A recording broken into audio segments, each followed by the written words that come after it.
The markets are doing pretty badly today so far, but people look at things too closely, too up close. If they see the markets go down 300 points in a day, they think the sky is falling. Goes up 300 points in a day, and people think, okay, we're out of the woods, everything's good now. Short-term memory, recency bias happens a lot. But let's take a look at 3-year charts of some of these indexes. Here's Russell 2000, 1-year chart. Here's Russell 2000, 3-year chart. Gives you a better feel for the way the market's been going over longer term time frames. Markets can make moves in really short time windows, but they do move a lot slower than people think they do. Even a stock that's going to multiply in price a couple of times over, it's going to take a really long time to do that. So it really helps to look at longer term charts. Here's the NASDAQ 1-year chart. Here's the NASDAQ 3-year chart. And if you don't use Japanese candlestick trading charts, which is what these are, then you're missing out on the benefits of understanding the psychology of investors. For many of you, it's your first time here. My name is Peter Leeds, and along with my entire team, we publish the world-famous Stock Pick newsletter. We've been in business doing exactly this for over 25 years, and we've got subscribers from 6 different continents.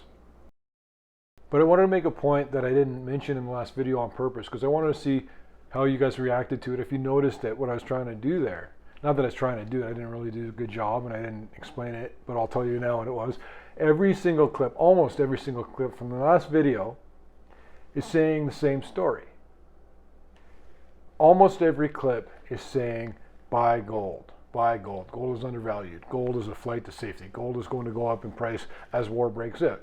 As the economy flails and there's no safe harbors among different types of investment classes, gold is going to do fine. And it's up another 48 bucks today per ounce, something like that. Nothing in this video is intended as personalized trading advice for you. And I've not even yet had the time to check if this is playing through, and it will be, to all the gold mining stocks like Juliana Gold, Avino Silver Mining, Barrick Gold, Newmont Mining, Kinross Gold. All these gold miners are going to benefit tremendously from this, as I explained to you before, that as gold prices go higher, whether from deterioration of the US dollar or as a risk premium for the upcoming war, and I want to talk about that in this video too, as those gold prices increase, that really drives up the profit margins of the gold mining companies.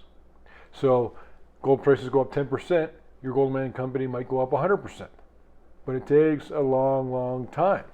And in terms of the risk premium on gold, typically it's a flight to safety, it's nature's insurance. So it's not just about deterioration of the dollar and the demand trends. All those are pointing in the right direction. But it's also about a flight to safety. When a war breaks out, the price of gold will increase pretty dramatically. And the closer you get to war, the more that risk premium builds into the precious metal. And I wanted to mention that wars are fought. People will go and fight and die for certain specific reasons.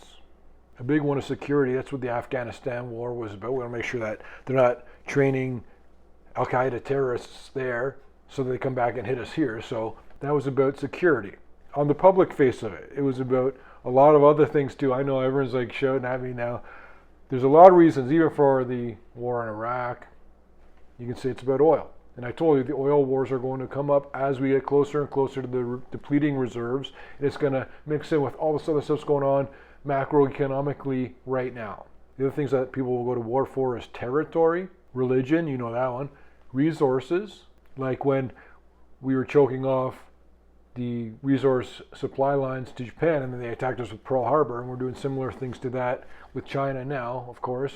And it's the right move to make, but I'm just saying, we're doing similar things that led to the attack on Pearl Harbor right now with a country that definitely is looking for a fight. The other reason people go to war is for ideology. That's what the war in Vietnam was about. The Korean War started off that way too. It's about capitalism versus communism. So people are going to war for that ideology. And you think, well, we're smarter now. We've seen history, how it played out. We know that this is not a good direction to be taking. You can think about it that way, but the fact of the matter is, there's a lot of people making decisions that are going to end up badly for everybody, that even in the worst case scenario, it won't be that bad for them. Do you understand what I mean?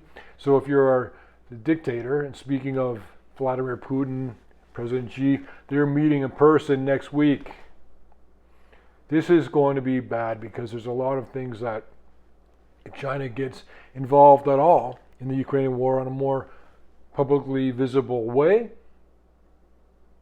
that changes all the calculations for the Russia-Ukraine war, for the America-Chinese war. All of that shifts if they buddy up too closely. You'll see what I mean next week.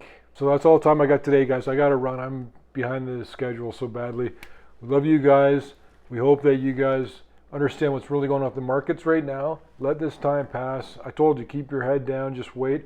We're going to start picking up some bargains pretty soon. And when there's blood in the streets, like there is right now with the banking system, I'm already looking at a bunch of these companies that I think are going to rebound dramatically well. But I'm not saying anything yet. Anything we say will always be in published words or seen through the eyes of Stephanie and then put into published words. That's what we do. You guys are the best. We love working with you, and I'll see you next time.